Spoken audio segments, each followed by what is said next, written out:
Hindi po biro ang tinitiis ng mga estudyante sa San Esteban Elementary School. Yan po'y sa Macabebe sa Pampanga. Dahil kahit hindi pa tag-ulan, bahana sa loob ng kanilang paaralan. Buong taon daw itong kalbaryo ng mga bata na nagkaklase habang nakababad ang kanilang mga paa sa baha. Nakatutok si Ivan Mayrin.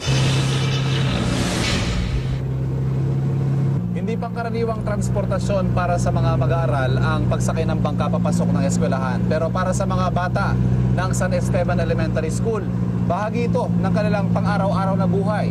Sasakay ng bangka dahil ang tubig doon sa kanilang paaralan ay hindi lamang tuwing tag-ulan, kundi buong taon.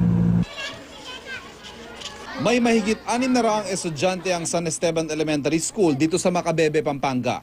Napapaligiran nito ng Pampanga River at depende sa taas ng ilog at sa lakas ng ulan, ang siya ring taas ng tubig sa loob mismo ng kanilang mga classroom. Kaya ang schedule ng mga klase rito, hindi rin pangkaraniwan. Flexible po yung klase ng mga bata, especially yung mga bata po, alam na po nila kung ano ang dating ng tubig. Kaya flexible na, parang na-use na po sila doon sa everyday na ng buhay nila na ganun. Ang araw na ito ay isang pambihirang pagkakataon na makikita natin na tuyo ang isang classroom dito sa San Esteban Elementary School. Pero makikita ninyo ang damage na nilikha ng halos araw-araw na pagbaha dito. Itong bintana natin nagkasira-sira na at itong semento dito nagkabitak-bitak na. Pinipilit gawa ng paraan kahit pansamantala, pero hanggang ngayon ay hindi pa ito magamit dahil sa kakulangan ng pondo. Aminado mga guro na hindi biro magturo sa sitwasyong tulad nito na ang tubig ay halos nasa tuhod na at ang mga bata nag-aaral na nakababad din ang mga paa.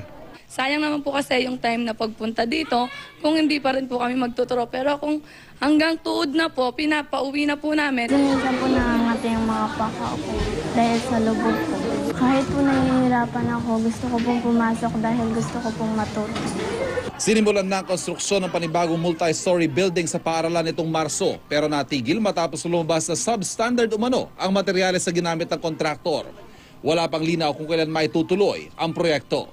Ivan Mayrin, Nakatutok, 24 Oras.